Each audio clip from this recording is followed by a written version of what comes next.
Diem dia. Oğlum niye birinci olmadın diyeyim. Hadi başka çocuklar da var okulda diye. Evet ya vallahi. Ondanmış. Demek ki oğlum okulda başka çocuk olmasaydı birinci olacak. Hai semuanya, bagaimana? Sehat kalian? Semoga kalian semua selalu sehat-sehat saja dan diberikan kemudahan mencari rezeki ya guys ya, amin. Okelah, terima kasih sudah klik video ini, dan pada kesempatan di hari ini aku akan menceritakan tradisi agama Hindu di India yang paling unik dan mungkin sampai bisa dibilang sangatlah di luar nurul cuy. Bahkan di India juga ada yang menyembah toilet umum dan sepeda motor. Tidak hanya itu, ritual-ritual pun juga dilakukan pada etnis-etnis suku agama Hindu tertentu, seperti melakukan hubungan intim saat upacara, memakan jenazah dan kesurupan dewa, yang diyakini hal itu akan memberikan si pelaku kekuatan spiritual dan kemakmuran. Sebelum aku menceritakan, di sini aku tidak bermaksud untuk menjelekkan agama lain ya guys ya. Di sini aku hanya akan memberikan hiburan dan pengetahuan kepada kalian-kalian yang mungkin juga penasaran. Kenapa bisa ada agama yang bisa menyembah dan mengagungkan toilet umum dan memakan jenazah? Lalu bagaimana awal mula itu bisa terjadi? Kita masuk ke intronya.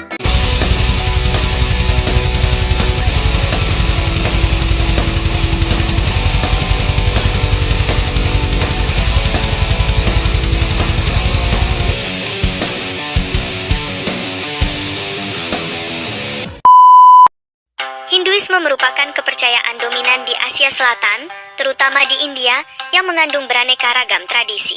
Kepercayaan ini meliputi berbagai aliran, di antaranya Saiwa, Vaisnava, dan Sakta, serta suatu pandangan luas akan dharma sastra tentang moralitas sehari-hari yang berdasar pada karma, dharma, dan norma kemasyarakatan. Hinduisme cenderung seperti himpunan berbagai pandangan filosofis atau intelektual, daripada seperangkat keyakinan yang baku dan tetap. Hinduisme diklaim sebagian orang sebagai agama tertua di dunia yang masih bertahan hingga kini. Agama ini menyediakan kewajiban, kekal, untuk diikuti oleh seluruh umatnya tanpa memandang strata, kasta, atau sekte seperti kejujuran, kesucian, dan pengendalian diri. Para ahli dari barat memandang Hinduisme sebagai peleburan atau sintesis dari berbagai tradisi dan kebudayaan di India dengan pangkal yang beragam dan tanpa tokoh pendiri. Agama Hindu ditegaskan kembali sebagai tempat berhimpunnya aneka tradisi yang independen. Pemahaman populer tentang agama Hindu digiatkan oleh gerakan modernisme Hindu yang menekankan mistisisme dan persatuan tradisi Hindu. Nah, itu tadi adalah pemahaman tentang agama Hindu ya guys ya. Sekarang kita pergi ke dalam kunikan salah satu sekte yang bernama Aghori, yang dimana mereka juga berada di dalam agama Hindu, namun sekte Aghori menyembah dengan cara yang sedikit berbeda dari yang lain. Sebagaimana yang kita ketahui bersama, India adalah negara yang memiliki banyak aliran kepercayaan dan ritual-ritual kuno. Mayoritas masyarakat India masih sangat kental meyakini dan melakoni kepercayaan tradisional agama. Di antara kepercayaan-kepercayaan yang ada di India menciptakan berbagai kultus dan praktik dalam subdivisi atau individu sebuah kelompok. Setiap individu kelompok memiliki kepercayaan, ritual, dewa, yang mengatur cara hidup mereka sendiri. Salah satu dari aliran kepercayaan masyarakat India yaitu adalah Aghori. Sekte Aghori adalah sekelompok orang yang tinggal di kota Varanasi, India, yang terletak di sebelah utara dan di sepanjang tepi sungai Gangga. Aghori pada dasarnya adalah aliran dari agama Hindu yang mengagungkan Dewa Siwa. Walaupun demikian, aliran Aghori tidak diakui oleh penganut agama Hindu yang lain dikarenakan penganut agama Hindu di India menganggap aliran Aghori sudah menyimpang dari ajaran agama Hindu yang sebenarnya. Tidak seperti sekte-sekte lain yang ada di India yang sangat jelas strukturnya mulai dari pemimpin, aliran dananya hingga anggota-anggotanya. Sekte Aghori sangat tidak terorganisir dikarenakan penganutnya yang tersebar dan tidak terpusat pada tempat tertentu. Hal tersebut diperkuat oleh ritual-ritual yang sering sekte ini lakukan. Misalnya penganut Aghori percaya bahwa iman mereka akan lebih kuat jika memakan jenazah orang lain. Dalam kepercayaan sekte Aghori, jika memakan jenazah akan lebih mendekatkan diri dengan dewa dan mendapat segala kemudahan dalam hidup. Banyak penganut Aghori yang tinggal di pinggiran sungai Gangga dikarenakan banyaknya keluarga jenazah yang tidak mampu untuk membayar biaya kremasi. Jadi banyak keluarga yang membuang jenazah utuh di sungai Gangga dan akhirnya akan diambil oleh penganut Aghori. Makan daging manusia adalah salah satu pengingat bagi suku Aghori, bahwa tidak ada perbedaan antara baik atau buruk, daging manusia atau hewan. Pembedaan seperti itu hanyalah delusi dan jarang memiliki tujuan apapun dalam perkembangan spiritual jiwa manusia. Dan jenis jenazah yang dimakan oleh masyarakat Aghori sangat beragam, mulai dari daging yang masih segar setelah dibakar atau mentah sampai yang sudah busuk, sampai dengan memakan abu jenazah yang sudah dikremasi. Namun, ada beberapa bagian tubuh yang tidak bisa dimakan dan akan dijadikan peralatan untuk ritual atau aksesoris. Salah satu contohnya adalah tengkorak yang dijadikan wadah air atau tempat minum. Pada cara Aghori, yang paling penting adalah makan langsung dari tengkoraknya. Karena Aghori sangat percaya ada banyak karma di tengkorak, sangat kuat. Menurut salah satu pendeta Aghori saat diwawancarai mengatakan, "Anda lihat saya berusia 60 tahun tapi aku lihat badanku berusia 30 tahun, ini adalah power of Aghora." Pada saat melakukan ritual, pemimpin sekte Aghori akan meminum alkohol dan mengisap ganja. Kegiatan tersebut dilakukan untuk mencapai tingkat pendekatan dengan dewa dan akan memutus diri dengan dunia. Dan warna putih pada kulit penganut Aghori bukanlah bedak atau tepung, melainkan abu jenazah yang telah dikremasi. Menurut penganut Aghori, dengan menaburkan abu jenazah ke badan mereka akan terhindar dari penyakit dan akan dilindungi oleh Dewa Siwa. Menurut Kalinat Aghori, salah satu penganut Aghori saat diwawancarai, mengatakan, "Abu ini kami gunakan untuk menghias diri kami. Kami menutupi diri kami dengan abu dan dari sini Dewa Siwa mendatangi kami. Lalu Dewa Siwa memberi kami berkahnya. Kebaikan apapun yang kita upayakan, Dia memberkati kita sehingga keinginan kita terpenuhi." Selain memakan jenazah dan menabur abu jenazah ke badan mereka, ada juga ritual yang tak kalah penting, yakni meditasi. Meditasi yang dilakukan oleh penganut Aghori bisa dibilang cukup mengerikan. Pasalnya mereka akan bermeditasi sambil menduduki sebuah mayat. Penganut Aghori percaya dengan bermeditasi di atas sebuah mayat akan membantu mereka menghadapi rasa takut akan kematian. Dan sebagian Aghori mengakui bahwa mereka melakukan hubungan seksual dengan mayat-mayat wanita. Bahkan, saat ritual berlangsung mereka juga melakukan hubungan seksual kepada para wanita yang mau disetubuhi, dan tentu saja mereka menyetubuhi wanita itu bergantian. Namun mereka melarang hubungan seksual sesama jenis.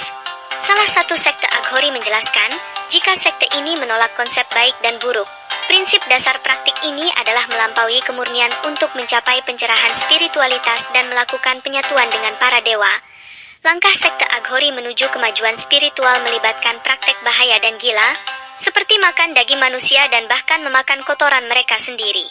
Namun mereka percaya, dengan melakukan hal yang dihindari orang lain, mereka dapat meningkatkan kesadaran mereka sendiri dan menyatu dengan Dewa Siwa. Sekte Aghori juga tidak memiliki sebuah Alkitab atau petunjuk dari penuntun, mereka hanya percaya kepada kemistisan dan budaya leluhur, maka dari itu mereka bisa melakukan hal-hal yang di luar akal pikiran manusia. Tetapi sekarang keberadaan penganut Aghori yang asli sudah mulai berkurang, karena banyaknya masyarakat yang berdandan layaknya penganut Aghori untuk menarik minat turis dan mendapatkan uang dari hal tersebut. Padahal penganut Aghori yang asli tidak tertarik dengan uang. Orang Aghori adalah orang sederhana yang hidup dengan alam, mereka tak menuntut apapun dan mereka tak menolak atau membenci seseorang atau sesuatu. Nah, begitulah cerita bagaimana sekte Aghori melakukan ritual dan berpanut kepada budaya leluhur, guys ya. Bagaimana sekte Aghori menurut kalian? Wah, kalau aku sih pada waktu membaca artikel sekte Aghori ini aja udah merinding. Apa enggak kanibal sih mereka? Masak ia makan daging manusia bakar, mentah pun jadi dimakan dan busuk pun jadi. Dan untungnya aku tidak dilahirkan di dekat sungai Gangga. Kalau aku lahir di sana, kalau aku meninggal mayatku nanti dimakan dong. Hadanauzubillah.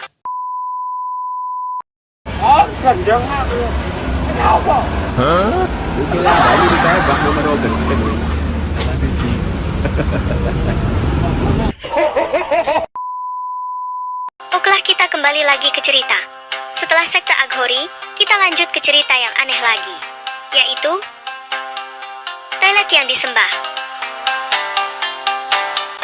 Ceritanya waktu itu Perdana Menteri India Narendra Modi mengklaim 100% berhasil dalam pemberantasan buang air besar di tempat terbuka lewat kampanye India Bersih. Dari target sekitar 6 juta toilet di daerah pedesaan, ia mengklaim akan membangun sekitar 9 juta toilet per tahun. Di India, tepatnya di salah satu perdesaan New Delhi dan sekitarnya, masih kekurangan toilet.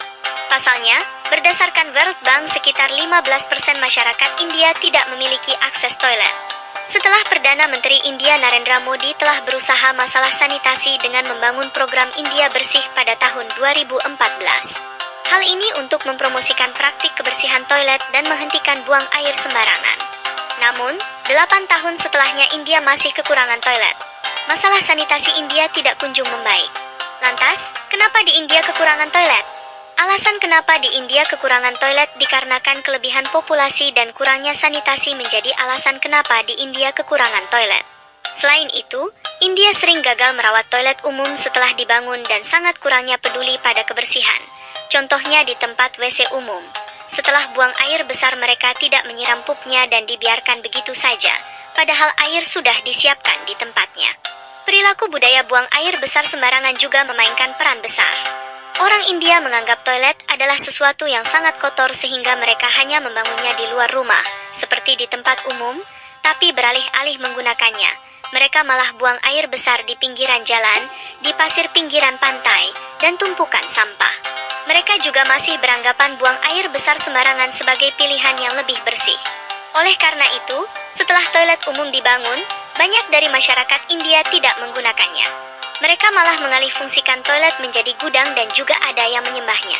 Itulah mengapa negara India menjadi juara nomor 1 dengan tingkat buang air besar sembarangan terbesar di dunia.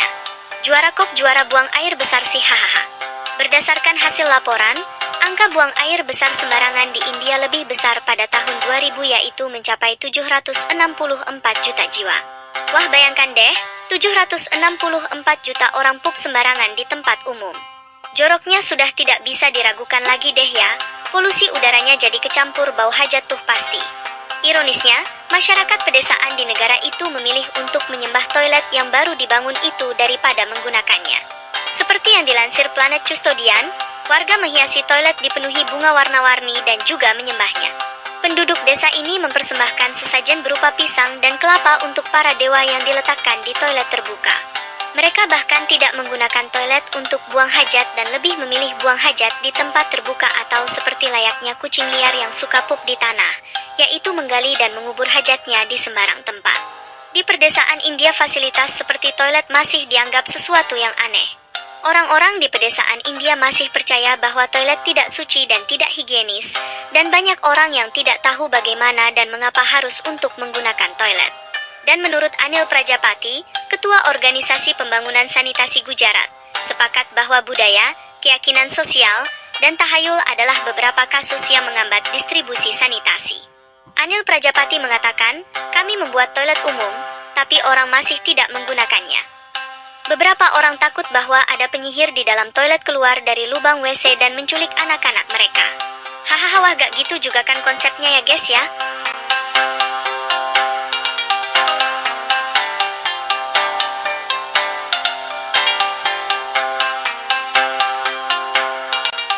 Kita ke cerita selanjutnya. Sepeda motor yang disembah. India memang terkenal memiliki banyak kuil yang ditujukan untuk menyembah patung dewa-dewa. Namun, ada satu kuil unik di mana yang disembah bukanlah patung dewa, melainkan sebuah sepeda motor, tepatnya motor Royal Enfield Bullet RNG berkapasitas 350 cc. Motor tersebut punya kisah yang menarik kenapa bisa sampai disembah di kuil yang berada di distrik Pali itu. Kuil itu sendiri diberi nama Ombana atau disebut juga Sri Ombana dan Bullet Baba, di mana motor tersebut diberikan altar pemujaan lengkap dengan bunga-bungan sesaji dan disembah sebagai dewa. Dikisahkan beberapa puluh tahun lalu, seorang pria bernama Om Sikratore yang tak lain pemilik sepeda motor itu mengalami kecelakaan fatal di jalan raya dan langsung meninggal di tempat. Polisi pun mengangkut sepeda motor tersebut untuk diamankan dan saat itulah legenda dimulai. Hari berikutnya, sepeda motor itu dilaporkan hilang dari kantor polisi dan ditemukan berada kembali di lokasi kecelakaan. Polisi kembali mengambil motor itu, tapi kali ini mengamankannya dengan rantai dan mengempiskan kedua bannya. Namun, lagi-lagi hal serupa terjadi, motor tersebut kembali ditemukan di lokasi kecelakaan. Maka sejak saat itulah, orang-orang meyakini bahwa Ombana atau Bullet Baba adalah pelindung semua orang di jalan raya bersemayam dalam motor itu. Keyakinan ini telah muncul turun-temurun, dan semua orang yang bepergian di jalan raya menyempatkan mampir di kuil tersebut. Sebagian adalah mereka yang ingin tahu, namun ada yang sebagian berdoa karena percaya dengan mitologi tersebut. Kami percaya dia melindungi semua orang yang berkendara di jalanan, kata seorang pengendara bernama Laki. Para wanita juga datang ke kuil ini untuk berdoa. Mereka meminta Om Bana untuk melindungi suami mereka ketika di jalan. Kemudian di seberang jalan kuil ada kompleks kecil yang menampung toko-toko penjual pernak-pernik dan gantungan kunci serta foto-foto Om Bana. Menurutku sih cerita sepeda motor ini masuk ke alur cerita mistis sih ya, tapi entahlah kenapa harus disembah bak dewa. Nah itu saja yang aku ceritain ya guys ya. Sebenarnya di negara India sendiri memiliki banyak sekali hal yang unik untuk dibahas, bahkan ada alat vital pria juga ada yang disembah, tapi kalau menyangkut tentang agama itu berarti menuju ke arah yang sensitif. Karena aku nanti takut salah mengartikan, lebih baik aku dan kita semua harus lebih bijak menilai dasar-dasar agama yang baik ya guys ya. Apapun agama kita tetaplah saudara tanpa melihat dari asal kita berada dan jangan suka membanding-bandingkan yang lain ya guys ya, kita semua sama-sama makan nasi kok Ya udah kalau suka videonya klik sukanya, pencet tombol subscribe-nya, dan beri saran-saran cerita menarik lainnya dan Pelan-pelan Pak Sopir, pelan-pelan Pak Sopir.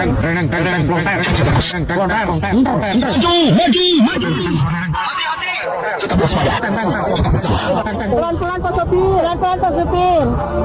Meleduk, kontol meleduk. Ya, kontol hilang. Goblok. Bangke. Goblok, tuh anjing. Langsung aja. Pasukan pemburu memek.